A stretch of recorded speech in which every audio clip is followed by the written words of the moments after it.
இந்த கம்யூனிட்டியை வந்து எவ்வளோ சிறப்பாக நீங்கள் நிர்வகித்தாலும் அங்கே இருக்கவங்களுக்கு கொஞ்சம் கொஞ்சம் கிரிவன்சஸ் இருக்கும். அது மாதிரி டாப் கிரிவன்சஸ் அவங்களுக்கு என்னவா இருக்குது நார்மலாக? நான் முதல்ல சொன்ன மாதிரி சார், அந்த கடைசியாக சாப்பிட்ட சாப்பாடு தான்.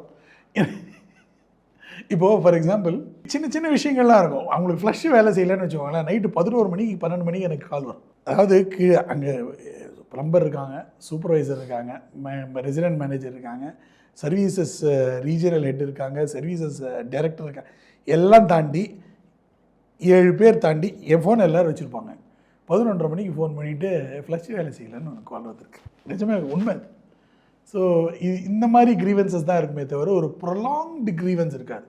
நம்ம கன்ஸ்ட்ரக்ஷனை கரெக்டாக முடித்து நம்ம ஹேண்ட் ஓவர் பண்ணிட்டோம் அப்படின்னா ப்ரொலாங்டு க்ரீவன்ஸுங்கிறது இருக்காது. சின்ன சின்ன விஷயங்கள் எப்போதுமே இருந்துகிட்ருக்கோம். கொஞ்சம் ஃபுட்டில் வரும்.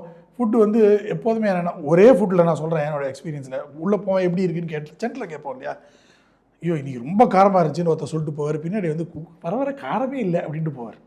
அதே சாப்பாடு தான்.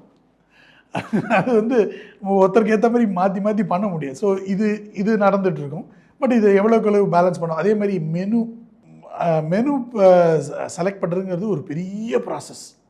ஏன்னா எல்லாரையும் சேர்ந்து நம்ம வந்து இது அலாகாட் ஃபுட் இல்லை, தாலி மாதிரி தான் இருக்கும். அதனால் எல்லாருக்கும் வந்து எல்லாரையும் சாட்டிஸ்ஃபை பண்ணுறது ரொம்ப ரொம்ப கஷ்டம். ஸோ அது இதை முன்ன பின்ன போயிட்டு வந்துட்டுருக்கும். But people are generally happy. அவ்வளோதானே தவிர உங்களுக்கு ஒரு ப்ரொலாங்டு கிரீவன்ஸுங்கிறது இருக்காது. ப்ரொலாங்டு கிரீவன்ஸ் இருந்ததுன்னா தென் வி ஆர் ஃபெயிலிங் சம்வேர்னு அர்த்தம். We are fortunately by God's grace that has not happened.